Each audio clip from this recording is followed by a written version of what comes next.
அயோத்தியில் ராமர் கோயில் கட்டுமானம் நிறைவு செய்யப்பட்டதை குறிக்கும் வகையில் காவி கொடியை ஏற்றி வைத்தார் பிரதமர் மோடி.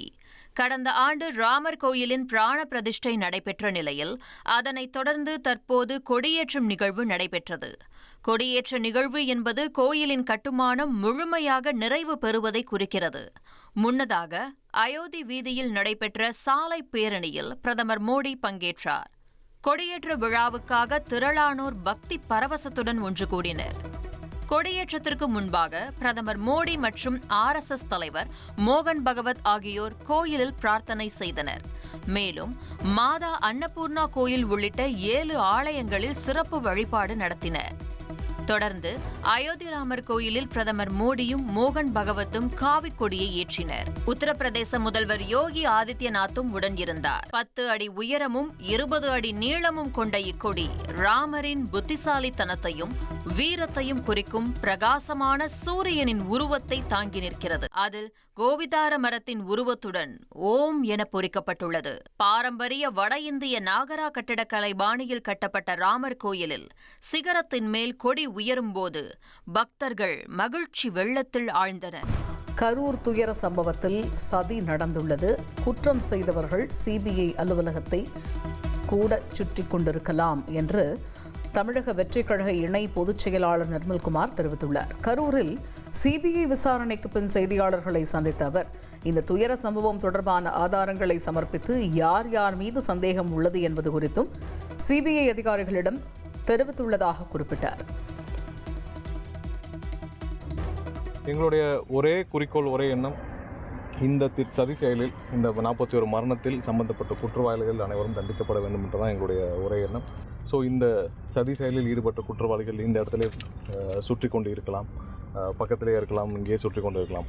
ஸோ அவர்கள் அனைவரும் சட்டத்தின் முன் நிறுத்தி தண்டனை கிடைக்க வேண்டும் என்றுதான் எங்களுடைய ஒரே எண்ணம். எல்லா தேவைப்பட்ட அனைத்து ஃபுட்டேஜுகள் எல்லாமே கொடுத்துருக்கிறோம். அவர்களுக்கான ஒரு தெளிவுகள் வேண்டும், இது எப்படி நடந்ததுன்னு. ஸோ அந்த தெளிவுகளையும் கொடுத்துருக்கிறோம். யார் யார் மீது எங்களுக்கு சந்தேகம் இருக்குங்கிறதையும் நாங்கள் சொல்லுவோம். சேலம் மாவட்டம் கண்ணங்குறிச்சியில் அரசு பள்ளிக்குள் புகுந்த பாம்பு 2 மாணவர்களை கடித்ததால் பரபரப்பு ஏற்பட்டுள்ளது. கண்ணங்குறிச்சி அரசு பள்ளி புதர் மண்டி பராமரிப்பு அற்று இருப்பதாக குற்றம் சாட்டப்படுகிறது. இந்த நிலையில் 11ஆம் வகுப்புக்குள் சென்ற மணிபாரதி மற்றும் கவன்குமார் என்ற 2 மாணவர்கள் பாம்பு இருப்பதை தெரியாமல் மிதித்துள்ளனர். அப்பொழுது 2 மாணவர்களையும் பாம்பு கடித்துள்ளது. உடனடியாக இருவரையும் மீட்ட ஆசிரியர்கள் சேலம் அரசு மருத்துவமனையில் அனுமதித்தனர். அங்கு சிகிச்சை அளிக்கப்பட்டு வருகிறது. பையன் உள்ளே போகும்போது வாசல்லே பாம்பு இருந்திருக்கு, அதை அவன் கவனிக்கல. கால் வச்சு மிதிச்சிருக்கிறான். கிளாஸ் ரூமுக்குள்ளே தான் இருந்துருக்குதுங்க. மிதிச்சோன்னா காலில் கடிச்சிருச்சு. இன்னொரு பையன் அதை தட்டி விடுறதுக்கு இப்படி கைப்பற்றிருக்கு, அவங்க கையிலையும் கடிச்சிருச்சுங்க. பள்ளிக்கூடத்து காம்பவுண்டு ஒட்டியே இருக்குங்க, ஏகப்பட்ட புதருங்க.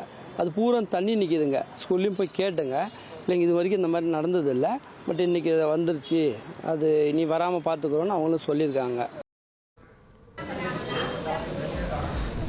சென்னை யானைக்கவுனி பகுதியில் நகைக்கடை அதிபரை தாக்கி 100 சவரன் தங்க காசுகள் கொள்ளையடிக்கப்பட்ட சம்பவம் பரபரப்பை ஏற்படுத்தியுள்ளது.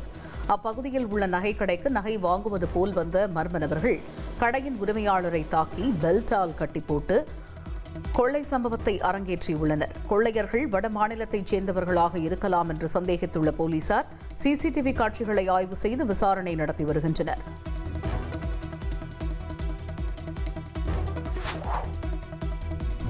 கர்நாடகாவில் முதல்வர் மாற்றம் குறித்த ரகசியத்தை வெளியில் சொல்ல முடியாது என துணை முதல்வர் DK சிவகுமார் தெரிவித்துள்ளார்.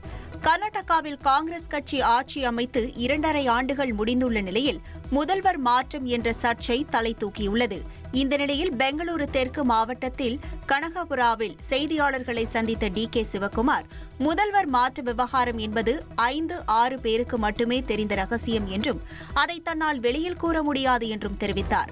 மேலும் சித்தராமையா கட்சிக்காக கடுமையாக உழைத்த தலைவர் என்றும் அடுத்த பட்ஜெட்டையும் அவரே தாக்கல் செய்வார் எனவும் குறிப்பிட்டார்.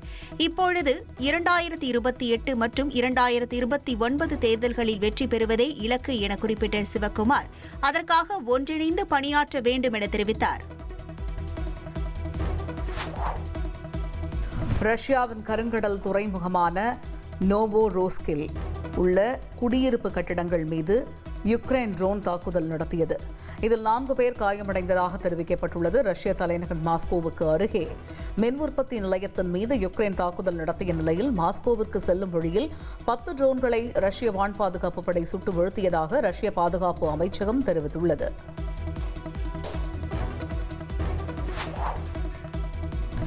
உள்நாட்டு போரால் கடுமையான பாதிப்புகளை சந்தித்துள்ள சூடானில் போர் நிறுத்தம் செய்ய ஒப்புக்கொண்டுள்ளதாக துணை ராணுவம் தெரிவித்துள்ளது. சூடானில் ஜெனரல் புர்ஹான் தலைமையிலான ராணுவத்திற்கும் ஜெனரல் டகலோ தலைமையிலான துணை ராணுவத்திற்கும் மோதல் நடந்து வருகிறது. அவர்கள் ஏப்ரல் 2023 முதல் போரில் ஈடுபட்டு வரும் நிலையில் 3 மாத கால போர் நிறுத்தத்திற்கு தாங்கள் ஒப்புக்கொண்டுள்ளதாக துணை ராணுவம் தெரிவித்துள்ளது. ஆனால் ராணுவம் இதை இன்னும் ஒப்புக்கொள்ளவில்லை. 3 மாத கால போர் நிறுத்தத்திற்கு அமெரிக்கா, ஐக்கிய அரபு அமீரகம், எகிப்து மற்றும் சவுதி அரேபியா முன்மொழிந்த நிலையில் இதை துணை ராணுவம் ஏற்றுக்கொண்டுள்ளது. பார்வையற்றோர் மகளிர் T20 உலகக்கோப்பையை வென்ற இந்திய அணி வீராங்கனைகள் பெங்களூருவில் கௌரவிக்கப்பட்டனர்.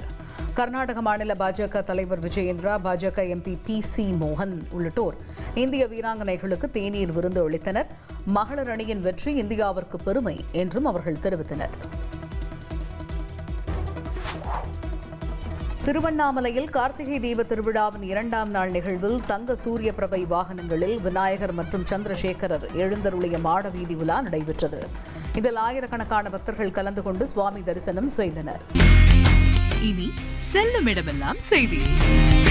தந்தை டிவியின் வாட்ஸ்அப் சேனலை ஃபாலோ பண்ணினா செல்லருக்கும் இடமெல்லாம் செய்தி. இதோ QR கோட் இப்பவே ஸ்கேன் பண்ணுங்க, ஃபாலோ பண்ணுங்க.